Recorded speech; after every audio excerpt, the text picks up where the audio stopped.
Confessions begins by showing the atmosphere in a junior high school classroom, where students in the class drink milk boxes as part of a government program to campaign for school drinking milk activities. The students were still engrossed in their own activities and did not seem to care about the presence of the teacher, who was their homeroom teacher named Yuko. On the other hand, with a cold expression, she revealed to her students that she would resign as a teacher at the school. The atmosphere in the classroom turned silent as soon as Yuko expressed her desire to resign. Even though the students seemed to ignore her decision, she still told them the reason she decided to withdraw from school. Yuko says she is a single mother who has to raise her child alone because her boyfriend is suffering from HIV/AIDS. She decides not to marry him because she doesn't want herself and her child to be ostracized by society. Because Yuko has to work all day to provide for herself and her daughter, Manami, she leaves her child with someone named Takanaka, who lives near the school. Still, with an expressionless face and cold tone of voice, Yuko revealed that some time ago, Manami was found drowned in the school swimming pool. After that, she told of a murder case committed by a child the same age as her students. The girl killed her parents by poisoning their dinner with cyanide. The murder case was called lunacy murder. Yuko then reveals that she discovered some surprising facts behind the deadly incident that killed her only daughter. She firmly believes that the cause of her child's death was not because she slipped and fell in the school swimming pool but was killed by her own student. She mentioned that the murder of her daughter was done by two people, and she already knew the identities of the two students who were the perpetrators of Manami's murder. Even though Yuko only mentions the names of her daughter's killers with aliases, namely Student A and Student B, she doesn't hesitate to tell all her students about the characteristics of the killers. Student A is a smart student at school and has no problems. Some rumors say that Student often tortured cats and dogs with his inventions when he was in elementary school. One day, Student A visits Yuko to show him the latest innovation, an anti-theft wallet. The results of his creation succeeded in delivering him as a winner in a science competition at the junior high school level. Of course, all the students in Yuko's class know the identity of Student A, their classmate named Shuya. Casually, Shuya said that his motive for the murder was to get people to pay attention to him. He said that he was disappointed because his victory in a science competition some time ago did not get public attention because everyone's attention was being focused on the lunacy murder case, which caused a stir among the public and the media crew because it was carried out by a teenager who was the same age as himself. Therefore, Shuya said that he had planned to kill Manami so that he would get the attention of the public. On the other hand, Student B was a quiet child and had no friends. One day, Student B gets into a fight that requires him to deal with the local police. Because of this, the school punished him for cleaning the swimming pool for 2 weeks. Of course, all of the students could guess the identity of Student B with the characteristics mentioned by Yuko, who was none other than their classmate Naoki. Yuko then said that Shuya and Naoki had arranged a plan to hurt someone with Shuya's anti-theft wallet that had increased power. Naoki, who is still annoyed with Yuko for not coming to help when he gets into trouble and has to deal with the police, then he suggests that Shuya test his homeroom tool. But Shuya had already shown his work to Yuko, so the two of them agreed to test the anti-theft wallet on Manami, Yuko's daughter. With an innocent face, Shuya met Manami, who was playing near the pool then. He presented a small bag with a cute picture to her. However, when she was about to unzip the bag, suddenly she was electrocuted and died. Naoki saw the incident with his own eyes, then panicked and scared because Shuya had actually killed someone. Even though he had thought that Shuya was only joking when he said he wanted to hurt someone.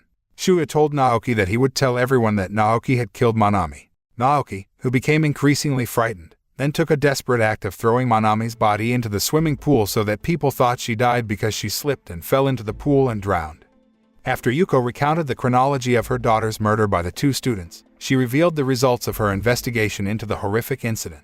It turned out that the electric power in the wallet that Shuya had given to Manami wasn't strong enough to kill someone. Manami was probably just in shock and fainted from the electric shock. She indeed died by drowning. Ironically, Shuya, who had originally intended to kill someone to seek public attention, failed miserably. Meanwhile, Naoki, who intended to kill, accidentally did something that killed Manami. Because Shuya and Naoki are still under the legal age, they cannot be punished for their crimes according to Japan's child protection laws. As the mother of Manami, the victim of the murder, Yuko felt it was very unfair. But on the other hand, as a teacher of Shuya and Naoki, she believes that she must teach them a lesson so that both of them regret and correct their mistakes. Yuko then reveals that she injected Manami's father's HIV/AIDS contaminated blood into their milk cartons, which she claims killed Manami. All the students became panicked and scared. Long story short, spring break has ended, and a new school year has begun. Yuko, who has resigned, is now replaced by a new teacher named Werther. Shuya continued to attend school as usual without feeling the slightest guilt, even though he had killed the only daughter of his former homeroom teacher. Because of this, he was often ridiculed and bullied by his friends at school. Meanwhile, Naoki, who is very depressed after finding out that he is infected with the dangerous virus HIV/AIDS, chooses to isolate himself from the outside world, even his mother. Werther then asked Mizuki, the class president, to accompany him to Naoki's house and persuade him to go to school again. Arriving at Naoki's house, Werther met Naoki's mother, Mrs. Shimomura. After making small talk, Werther and Mizuki said goodbye, and Mrs. Shimomura said she would try to persuade Naoki to return to school. However, when she tried to convince her child, Naoki even got angry, making her think that he hated her because he did not allow her to touch him and his clothes. One day, Mrs. Shimomura secretly entered Naoki's room to check his condition. With great tenderness, she cleaned his body and cut his hair while he was sleeping. However, this only made him even angrier. Mrs. Shimomura felt increasingly depressed and afraid to see her son's condition. On the other hand, Shuya's bullying is getting more intense. An anonymous text message was circulating at the school about awarding points every time the students bullied him. Suddenly, this made his friends even more excited to bully him. One day, Werther said that he knew Shuya was the victim of bullying by his classmates through a piece of paper that one of the students tucked into his homework book. The homeroom teacher then lectured and asked his students to stop bullying Shuya. However, the students didn't seem to be paying attention because they were increasingly aggressively bullying Shuya. The students blamed Mizuki as a student who complained to their homeroom teacher about the bullying they did to Shuya because she got the lowest points for bullying him. Because of this, Mizuki becomes the target of bullying throughout the class and is forced to kiss Shuya so that she is infected with the HIV/AIDS virus. In the evening, Shuya asked Mizuki to come to meet him somewhere. He then showed her a certificate from the hospital showing that he was not infected with HIV/AIDS.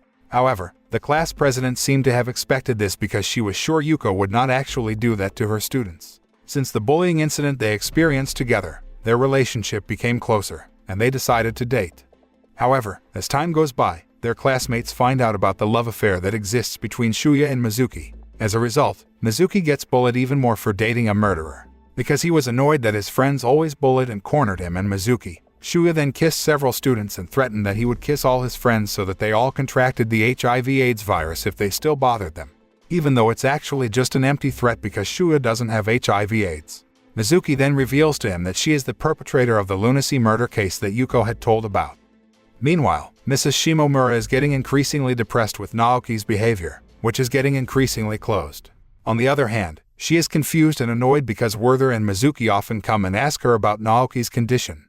One day, Naoki runs away from home and injures himself. Not only that, he even intentionally spilled his blood into every corner of a mini-market so that everyone would be infected with the HIV/AIDS virus. Mrs. Shimomura then picked him up and brought her son home. Arriving at home, Naoki reveals to his mother that he has contracted the HIV/AIDS virus after Yuko injects the blood of Manami's father, who has the disease, into his milk. Mrs. Shimomura is surprised to hear her son's confession, and she thinks Yuko did this on purpose because she wanted to take revenge on Naoki and Shuya for killing her daughter. Even though, in his mother's view, he is just a victim of Shuya's incitement. But Naoki revealed an astonishing fact. It turned out that when he was about to throw Manami's body into the swimming pool, she realized and opened her eyes. But he threw her into the pool anyway. So, he deliberately took Manami's life away. Mrs. Shimomura was even more devastated after knowing her son was a cold-blooded killer. In her downturn, she then decided to end his life by killing him. What happens is the contrary. Turned out she was killed by her own son. It turns out that Naoki's rough treatment of his mother all this time was to protect her from contracting the HIV/AIDS he suffered. Naoki deliberately kept himself hidden and forbade his mother to touch the things he used because he wanted to protect his mother. But he didn't think that after all the things he had done to prevent his mother from getting a deadly disease, she actually wanted to take him after hearing his confession. He was angry and then chose to kill his own mother. The story continues, and now Shuya is telling his life story. Since childhood, he was educated very hard by his mother to study electronics. When he was a teenager, his mother's dream is wanted to become a great scientist in the electronics field. However, she had to bury her dream deeply when she married and had a child. Shuya's mother is even more obsessed with realizing her dreams by demanding Shuya to study electronics even harder. Even she did not hesitate to beat him if he failed.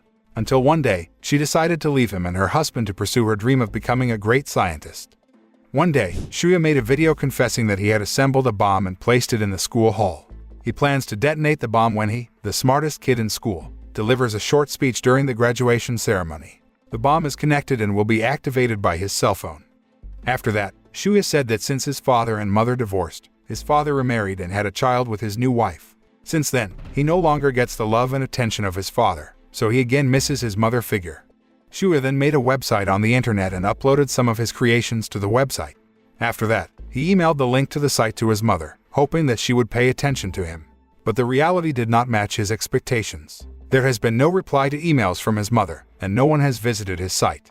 Feeling annoyed and disappointed, Shuya tortured and killed the animals with his creation and uploaded his sadistic act to his website.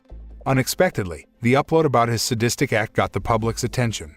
His anti-theft wallet, which won a science competition, was one of Shuya's attempts to get his mother's attention. However, the news of his victory did not get the public's attention because, at the same time, the lunacy murder case by Mizuki had become a trending topic that everyone was talking about. Since then, Shuya decided to follow in the footsteps of Mizuki, who became a murderer, so that his mother would pay attention to him. However, Shuya's plan did not go according to his wishes because the police stated that the cause of Manami's death was an accident, not because someone was killed. He was even more upset after the police stopped the investigation and determined Manami's death as an accident.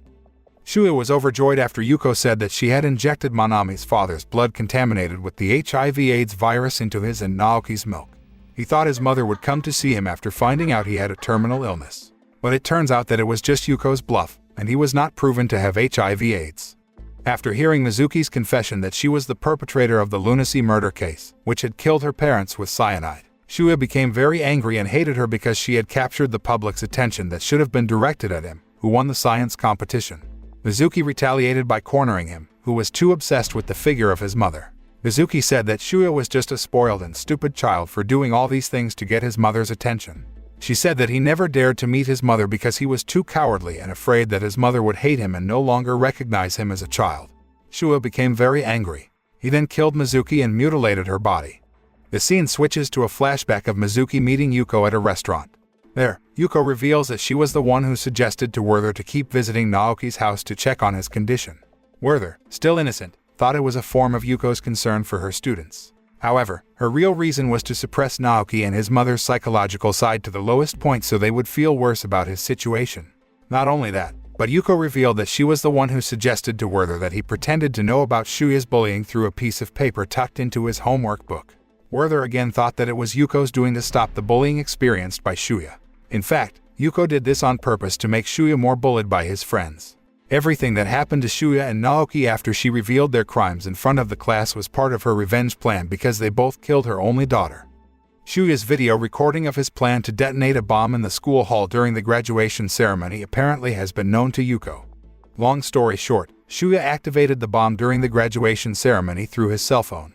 But when he finished delivering his speech and pressed the button on his cell phone several times, the bomb still didn't explode. After that, he got a call from Yuko, who said he knew about his plan to detonate a bombing at his school during the graduation ceremony. On the other hand, Yuko, who investigated Shuya, finally discovers his weakness is his mother. Therefore, Yuko deliberately moved the bomb to Shuya's mother's office, and when he pressed the button to detonate the bomb, Shuya killed his mother with a homemade bomb. Hearing this, Shuya immediately screamed and cried hysterically because he was so frustrated that the bomb he had created had killed his mother whom he loved so much. He was increasingly feeling depressed because his mother's death was caused himself.